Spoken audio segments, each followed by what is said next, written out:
We know we can compete with most of the teams here, and with a few changes, I think we win today.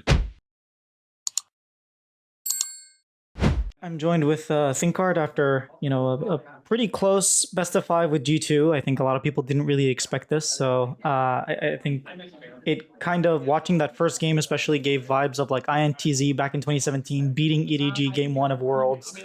Unfortunately, weren't able to cross that hump, but I just wanted to get your opinions on that match. Like, where do you feel like you faltered? Like, it seemed like you were very close to actually winning that. Yeah, I think we didn't deal with the pressure that much. We're a very young team, and in game five, we were in like a pretty good spot when Ziggs and Leona kind of solo killed their bot lane. And we had three winning lanes at that point. So even though over the next like 4 to 5 minutes we gave over some gold, we still had so much map pressure that we got Dragon, we got Grubs. So I think we kind of lost track of what mattered, which was throughout the entire series, our team strength is being able to predict what the enemy team is going to do and having really good plans. And we kind of got caught out like 3 to 4 times, and then we fought Dragon number two when we had no reason to fight Dragon number two. We had 3 grubs. We just trade. We had no flashes. So overall, a lot of moments to learn from. The important thing for us is we know we're good. We know we can compete with most of the teams here, and with a few changes, I think we win today. Yeah, speaking of we know we're good, this Furia team didn't even make it to playoff split one. And then they went and they won the split when no one expected them to beat Pain in the final. Like if they got one game, it would be like, all right, kind of expected. The team has consistently improved and gotten to this position. I was talking to You're cutting out a little bit. Oh, is this? Hopefully this gets a little bit better. But I was saying like this team has been consistently improving, and Toots actually mentioned that one of the reasons they picked you up was he wanted specifically you to come coach the team because you have this thing of like consistently looking future term and working on improvements slowly but surely. How has been the improvement of this Furia team, and like how did you get from not making playoff split one to almost being G2 in a best of five? We have a lot of hard workers on the team. We have a lot of trust in me and Furies from players. So it's quite easy for me to kind of tell the players this is what I want to work on. These are the things I think are important. And they buy into it very, very hard. And they put a lot of effort into fixing those things and improving on those things. So I think it's kind of like a work ethic and trust thing from the players. Part of the reasons why I came to Furia to begin with is because I knew that we would have like this young, talented roster. And after doing some research, I actually came to the conclusion that, wow, like these group of 5 guys, if we put in the work and we improve on the right things, we can actually do damage on the international stage. Ever since February, I DM'd one of my friends and I was like, wow, like this team, if we get our shit together and improve, I know that we can do stuff internationally. And that was 3 to 4 months ago. And I'm just glad that we're here. We're able to show that there is talent in Brazil and we can compete with most of the teams. Yeah, I mean, you got 5 Brazilians like winning. We haven't seen that in a very long time. Um, One thing I did want to talk about is like whenever you're playing against G2, you seem to your teams like level up, and you actually had like some interesting drafts. You had the Nyla game one, you had the Ashe Seraphine. Like, how do you go about preparing these like different picks and just getting the whole team to kind of buy into those picks? Most of the picks I would say is just determined by my players' champion pools, and I'm very lucky in the sense that my players have like these very large champion pools. We've seen it in the top lane, we've seen it all through all of our players down to our ball lane.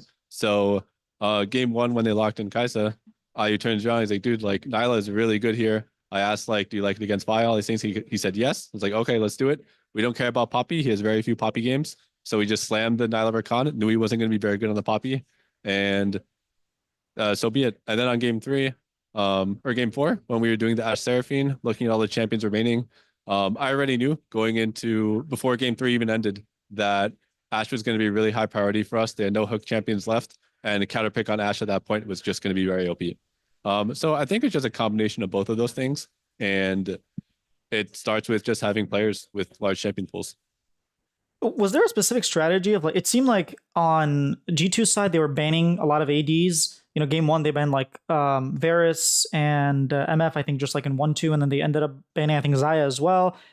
Whereas with you guys, it seemed like there was a lot of skirmishing happening topside. Like I think the first 4 games, first blood happened topside. Was there like a specific strategy of like, okay, they might target our bot lane, we're going to target the top lane? Not really. We're just kind of playing the game. We're taking what they're giving to us. So they were probably trying to copy what Pain did. They had a lot of success, Pain Gaming, when they were just banning a lot of our bot lane to try to make it so that our bot lane doesn't just stomp all over them, because we have a very good bot lane. And then for us, TF has been rising in prio, and it's something that we kind of need to do a little more research on. And we know that Caps is a good TF player, so we kept that band. And then the Azir ban kind of comes up once like Talia's gone, Ari's gone. You don't have the dive champions like Vi, Pantheon, stuff like that to really pressure the Azir inside. So we knew that if we took those away, then Cass would be a little bit more uncomfortable, which we saw from like the Annie and the Nico, which he's good at, but it's not like his specific style, which he thrives on.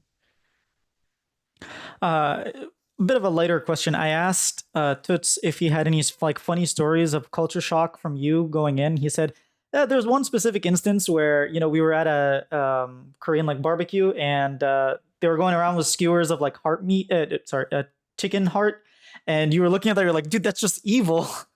And Yeah, I was at a Brazilian steakhouse, honestly, like a very good Brazilian steakhouse. But they're just walking around with just like so many chicken hearts, and then if you like say like you want some, they come and they put like 6 on your plate. I was like, this is like barbaric. Like from a chicken's perspective, this is a nightmare. Nothing can be worse than this. Yeah, it's funny because I mean they're just used to it. But was there anything else that you maybe thought was like a weird culture shock that you never expected to encounter there? Not really. I think for the most part, it's been a little bit easier than I thought it would be. Korea has treated me very well. They kind of set me up very close to the office, and they make it easy for me to go back and forth. So overall, I think the whole transition has been a lot easier than I thought it would be. Um, yeah, especially just like the reputation of like kind of going to Brazil is like something that people in NA they shy from, because it's like, oh, it's so unsafe, all these things.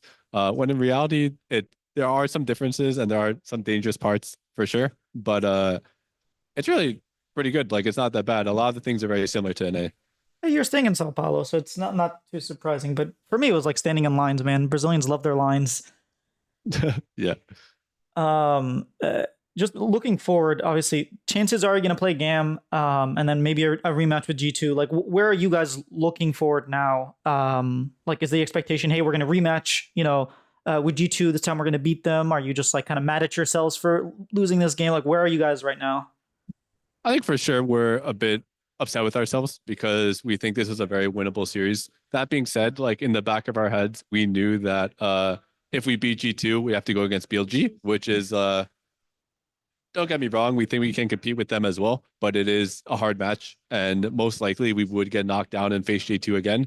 And same goes each way, right? Like if we lose and then we're able to beat GAM, we're just facing G2 again. So overall, we kind of knew we'd be facing G2 twice this tournament, assuming that we can beat GAM. GAM, last time I checked, was actually beating BLG game one, so who knows what happens there. Um, but yeah, we're just looking ahead. We just really want to win for Brazil, to choose to show that we can compete with everyone. So that's the main reason why we're upset with ourselves. Any words for the Brazilian fans, for the North American fans who've been following you, and maybe a couple words in Portuguese if you learned any? If you haven't, no pressure. Uh, I appreciate all the support. Most of the comments and words that we've gotten throughout this entire year have been very supportive and very kind. And it's a lot easier for us to do our jobs when we do get that kind of support. So we're trying to make you guys proud. We're trying to put in all the effort that we can. And hopefully over these next 2 days, we can make you guys proud. All right, thank you very much, and good luck. Thank you. What a game. Dear Lord, they definitely made us believe. This definitely does make me feel like INTZ back in 2017. I think the prep was great. The games were great. Most of them were close. I know game 5 was kind of a stomp, but it is what it is. Um, they hopefully will be able to get the rematch. And I just want to say, to clarify about the standing in lines, Brazilians stand so much closer. Like in the US, if you're standing in a line, you stand further away. In Brazil, like it feels like they know you, like they're part of your party. They stand right next to you.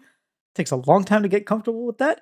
And then they stand in lines super early, and they stand in lines for everything, man. They stand in lines super early. Anyways, that has nothing to do with League of Legends, but dude, everyone was like, "Oh, it's gonna be two quick 3-0s, and then we're gonna move on."